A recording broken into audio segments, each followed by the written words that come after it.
Ma'am Jean, good evening. Ayan. Ma'am, Colonel pala, may tingin na si good evening, ma'am. Colonel Jean Pajardo ng PNP. Huwag nito mo tatasin mo yung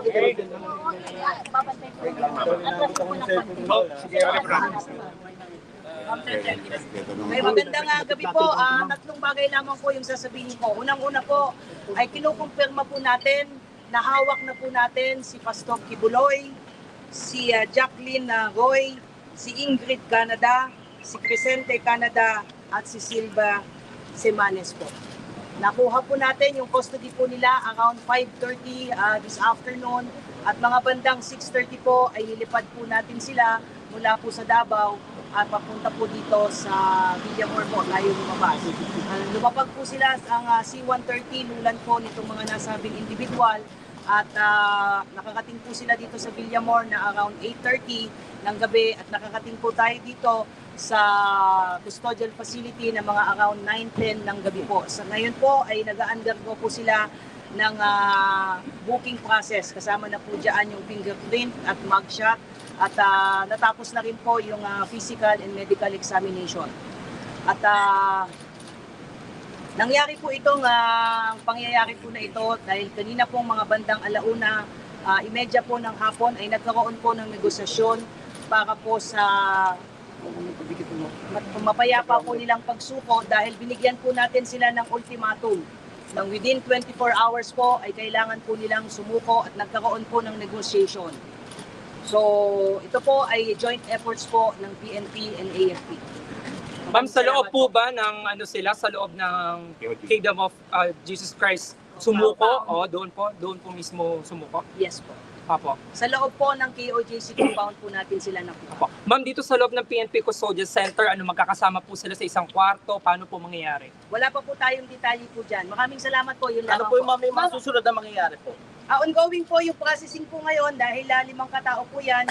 Sabay-sabay po silang binubuking po ngayon at na-inspect na rin po sila at nasa maayos naman po silang kondisyon. Although some of them based po doon sa medical examination po, medyo mataas po yung BP. But other than that, okay naman po sila at tuloy-tuloy po yung processing po ngayon. Ma'am, which case po sila na binuking po kanina na? Lahat po ng kaso at dyan din po nangyari pagdating po nila dito sa custodial ay isinerve po yung warrant of arrest po sa kanila. Kung matatandaan niyo po, 3 kaso po ito. Yung kay Pastor Kibuloy po, yung child abuse po, yung sexual abuse at yung pong qualified trafficking. So binasahan po sila ng mga kaso po nila at nakaharap po ang kanilang abogado po. At pagkatapos po noon ay binasahan din po sila ng kanilang mga Miranda rights at mga kakapatan po. At pagkatapos po noon ay tuloy-tuloy na po yung ginawang proseso. Ongoing po yung proseso po. Ma'am, galing lang ng 24 hours ultimatum po na nabanggit niyo kanina. Nagbigay po ang PNP po ng ultimatum po na sumuko po sila. Otherwise po ay papasukin na po natin yung isang particular building na hindi po tayo pinapayagan pong pumasok. So nagkaroon po ng negotiation ang PNP na kinatawan po ng intelligence group at ISAP. Pinagtulungan po ito that led to the peaceful surrender po nila Pastor Kibuloy at papasalamat po tayo doon sa naging mapayapa pong at least itong proseso po na ito. Ma'am, saan in particular sila nagtago? I don't have at liberty to reveal that. Ang importante po sa ngayon ay nasa kustodiya po ng PNP po ito at ang mangyayari po niyan ay bukas po inaasahan po natin na i-return po yung mga warrants of arrest doon po sa mga issuing courts. Particularly dyan po sa Quezon City kung saan nailipat na po yung mga kasong na isang pa po natin sa Davao at doon naman po sa RTC 159 po. Ma'am, yung Pero po hindi bang po underground, ma'am? Wala pong underground. I don't have any information on that po. Ma'am, yung- Sa importante po ay nasa atin na po yung mga pinaghahanap po. Ma'am, sing lang ba yung room na can you give us kung merong aircon, merong paano? Wala pa po, hindi ko pa po nakikita kung saan po silang kwarto po, malaki nila, but meron na pong plano dahil nga kanina nga po habang ongoing po yung negotiation ay pinagplanuhan na rin po kung saan po silang mga selda po mapupunta. But magbibigay po kami ng additional details as we go. Pero definitely ma'am, magkakahiwalay sila. Ano po yung plano, ma'am? Ano po yung plano? Ano po yung nakasaad sa plano, ma'am? Well, as to the operational details and planning, antayin na lang po natin na Papatapusin lang po na natin yung proseso po. What's important is we just would like to confirm po na nasa custody na po ng PNP si Pastor Kibuloy at iba pa. Maraming salamat po. Maraming salamat po. Thank you. Maraming salamat po. Yung operasyon natin na huli or surrender ba si Pastor? Ang exact details yan, pwede ba si SIL lang tanongin nyo or si Jean Fajardo? Pero initially, I RD, really don't know the exact details. bakit hindi natin nalaman? Eh, may mga high level, kwan yan eh, may mga high level operations yan eh. Tayo naman ay nandito na sa baba na nagtatrabaho na, you know, basta sa amin is may CDM kami, may tactical kami, may inspection team kami.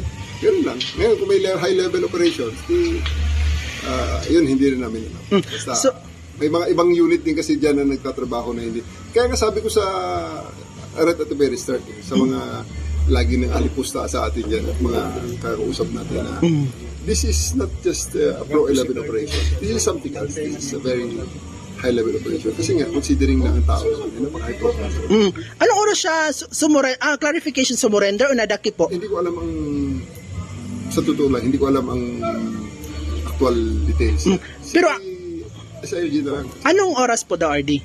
Well, kung ang indicator nyo kanina, gaya ng tinatanong yung aeroplano at saka mga convoy, mga around 6, past 6 yun. So, meaning to say na bypass kayo dito? Wala kang alam? Hindi naman sa na-bypass, may mga utos din naman sa amin. We just played our role. We have our roles, no? So, ang role namin is abangan yun, bantayan yun, at ginawa naman namin. And parang basketball lang yan. Hindi pwede lahat nagsushoot at pumupuntos. May mga tao rin, ang trabaho lang talaga kahit 0 puntos niya, pero hindi mo matawaran ng contribution sa team dahil sila naman taga-depensa. So, dito siya nahuli or surrender sa KOJC compound sa loob? Yes. I'm quite sure na KOJC compound kasi nga doon ang galing ang lahat ng indicator. Sa hangar? Tanungin nyo lang si Jean kung saan ang Jean Fajardo, si Colonel Fajardo naman. So, surrender siya sa AFP? Hindi surrender or hindi huli, hindi ko alam kung ano ang details. Totoo lang, kahit pitpitin nyo ako, Brian, wala akong maisagot sa inyo. Because yun nga lang, as far as I know, ito yun lang talaga. Oh. Si spokesman ang nakakaalam ng lahat na.